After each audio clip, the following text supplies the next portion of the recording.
Hi friends, Newton ఏమంటారంటే if have seen further than others, ఏం చేసినా స్వయంగా చేయండి, ఇతరులను చూసి కాపీ కొట్టకండి. ఇది పెద్దలు చెప్పే మాట. It is because of the standing on the shoulders of Giants.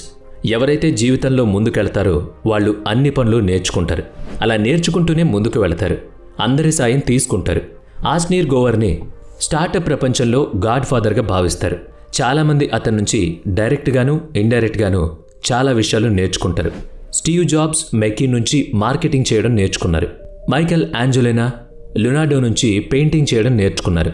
Elon Musk lorry Elon నుంచి మెంటర్షిప్ తీసుకున్నారు. మనం కూడా ఎవరి నుండి ఏమీ నేర్చుకోకూడదనుకుంటే ఎక్కడో ఎప్పుడో ఆగిపోయేవాళ్ళం. నావల్ రవికాంత్ ప్రకారం 7 things that never let us move forward. అందులో మొదటిది నాట్ యూజింగ్ లివరేజ్ వైజ్లీ. జీవితంలో 4 విషయాలు మనకి లివరేజ్ ఇస్తాయి. అవి లేకుండా జీవితంలో సక్సెస్ కాలేం. ఇందులో మొదటిది లేబర్ లివరేజ్. ప్రతిరోజు 8 గంటలు మాత్రమే పని చేయగలం. అంతకంటే ఎక్కువ పని కావాలంటే ఇతరులను హైర్ చేసుకోవాలి. Number 2 capital leverage. మనం చేసే పనికి పెట్టుబడి అవసరమైతే ఇన్వెస్టర్ల నుంచి డబ్బులు తీసుకోవాలి. Number 3 code. ఒకసారి కోడ్ తయారు చేస్తే దాంతో సాఫ్ట్వేర్ తయారు చేసి పదే దాన్ని ఉపయోగించుకోవచ్చు. Number 4 media. మనం చేసే పని గురించి సోషల్ మీడియాలో ప్రచారం చేసుకోవాలి. ఇందుకోసం ఒక రియల్ లైఫ్ ఎగ్జాంపుల్ తీసుకుందాం. లులులెమోన్ చాలా పెద్ద బ్రాండ్. మొదట్లో ఈ కంపెనీ యోగా చేసేవారికి బట్టలు తయారు చేయడం మొదలుపెట్టింది. చిప్ విల్సన్ ఈ సంస్థ ఫౌండర్. అతనికి మొదట్లో యోగా గురించి ఏం తెలియదు. అతనికి కినియోసిలాగ్ గురించి తెలుసు. ముందు తన స్నేహితుల నుంచి సాయం తీసుకున్నాడు. యోగా గురించి వారికి తెలిసిన సమాచారాన్ని అతను అర్థం చేసుకున్నాడు. ఆ తర్వాత లేవరేజెస్ని కనెక్ట్ చేశాడు. కెనడాలోని యోగా సెంటర్స్లో తను డిజైన్ చేసిన దుస్తులిచ్చి వారిని వాడి చూడమని చెప్పాడు. వారి నుంచి ఫీడ్బ్యాక్ తీసుకున్నాడు. ఇతరుల వర్కర్స్ని హైర్ చేసుకున్నాడు. మొదట్లో ఈ కంపెనీకి సొంత మ్యానుఫ్యాక్చరింగ్ యూనిట్ లేదు. ఎస్టాబ్లిష్డ్ కంపెనీల నుంచి హెల్ప్ తీసుకున్నాడు. పెట్టుబడి కూడా సాయంగా తీసుకున్నాడు. ఆ తర్వాత ఒక వెబ్సైట్ని తయారు చేసుకున్నాడు. అతను ఒక మాట చెప్తూ ఉండేవాడు, నాకెప్పుడూ సాయం చేస్తూనే ఉండండి. వెల్త్ ఒక మైండ్ గేమ్, కానీ wealth creation is not a zero sum game. ఈ విషయాన్ని ఒక స్టోరీ రూపంలో తెలుసుకుందాం. ఒక పిజ్జా లాగా ఇందులో ఫిక్స్డ్ నెంబర్ ఆఫ్ స్లైసెస్ ఉంటాయి.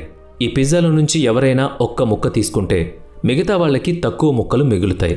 కానీ సంపద విషయం మాట్లాడితే మాత్రం దీనికి పూర్తి భిన్నంగా ఉంటుంది. ఇందులో మనం చాలామంది హెల్ప్ తీసుకుంటాం. మీరు ఒక మంచి పిజ్జా తయారు చేయాలనుకున్నారు. అందుకోసం మీరు ఎవరొకరి సహాయం తీసుకోవాలి. పిండి కావాలి. ఆ పిండి చేసేందుకు కావాల్సిన ధాన్యం కోసం రైతుల దగ్గరికి వెళ్తారు. రియల్ లైఫ్లో వీళ్ళని ఇన్వెస్టర్స్ అని అంటారు. ఆ తర్వాత ఒక డెలివరీ పర్సన్ కావాలి. ఈ వ్యక్తి మీ పిజ్జాని ఇతరులకు డెలివరీ చేస్తాడు. మరో ఎగ్జాంపుల్లో కూడా ఈ విషయాన్ని తెలుసుకునేందుకు ప్రయత్నిద్దాం. 2 వ్యక్తులు బీచ్లో నిలబడ్డారు. మొదటి వ్యక్తి అక్కడ ఇసుకతో ఒక అందమైన ఇల్లు కట్టడానికి కావాల్సిన సామాగ్రి అంతా తెచ్చుకున్నాడు. అతను కట్టడం మొదలు పెడతాడు. అతను కష్టపడడం చూసి ఇతరులు సాయం కావాలని అడుగుతారు. కానీ ఆ వ్యక్తి వద్దని చెప్పి చాలా కష్టపడి తానే ఇసుక నిర్మాణం చేస్తాడు. అతని ఉద్దేశం ఏంటంటే ఇతరుల సాయం తీసుకుంటే ఆ క్రెడిట్ వాళ్ళు తీసుకుంటారని. అందుకే ఎవరి సాయం తీసుకోకుండా కట్టుకోవాలని అనుకుంటాడు. అదే బీచ్లో ఉన్న రెండో వ్యక్తి దగ్గర స్కిల్స్ ఉన్నాయి, కానీ అతని దగ్గర ఎలాంటి టూల్స్ లేవు. అందుకని అతను బీచ్లో ఉన్న ఇతరుల సాయం తీసుకోవాలని అనుకుంటాడు. బీచ్లో ఉన్న వారిని తనకు సాయం చేస్తారని అడుగుతాడు.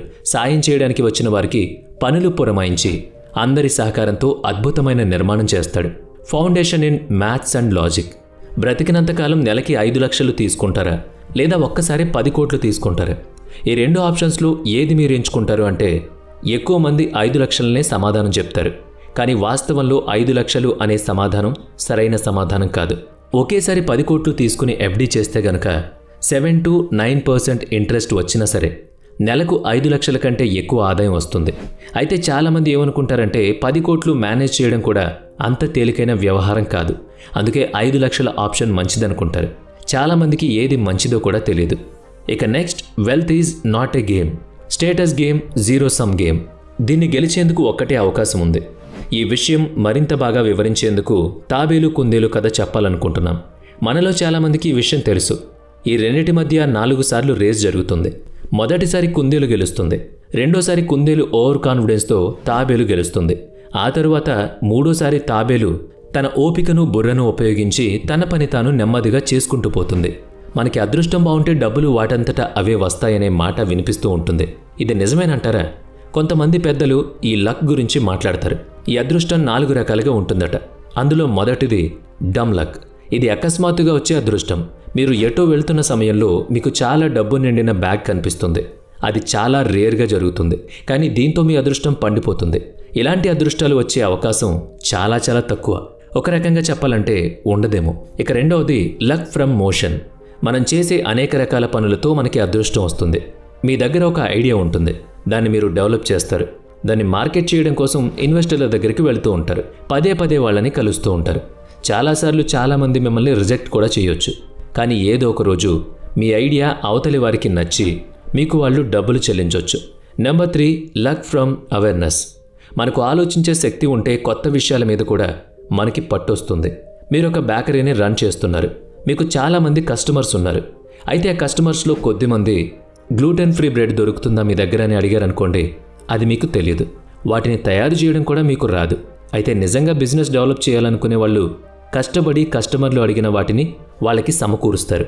వాటిని అమ్మడానికి రెడీ అవుతారు. ఇలాంటి వారికి లాభాలు ఆటోమేటిక్గా వస్తాయి. అదృష్టం కూడా కలిసి వస్తుంది. ఇక నెంబర్ 4 యూనిక్ క్యారెక్టర్. ఒక మంచి కార్పెంటర్ ఉంటాడు. అతని దగ్గర చాలా టాలెంట్ ఉంటుంది. అయితే అతని దగ్గర డబ్బు ఉండదు. కానీ అతను మరో వ్యక్తితో కలిసి కొంత లోన్ తీసుకుని మంచి వస్తువులు తయారు చేసి వాటిని అమ్మకానికి పెట్టొచ్చు. మంచి బిజినెస్ చేయొచ్చు. దీన్ని యూనిక్ క్యారెక్టర్ లక్ అంటారు. దీన్ని వాడుకుని ప్రాబబిలిటీ ఆఫ్ సక్సెస్ని సాకారం చేసుకోవచ్చు. మరో ముఖ్యమైన విషయం జెలసీ.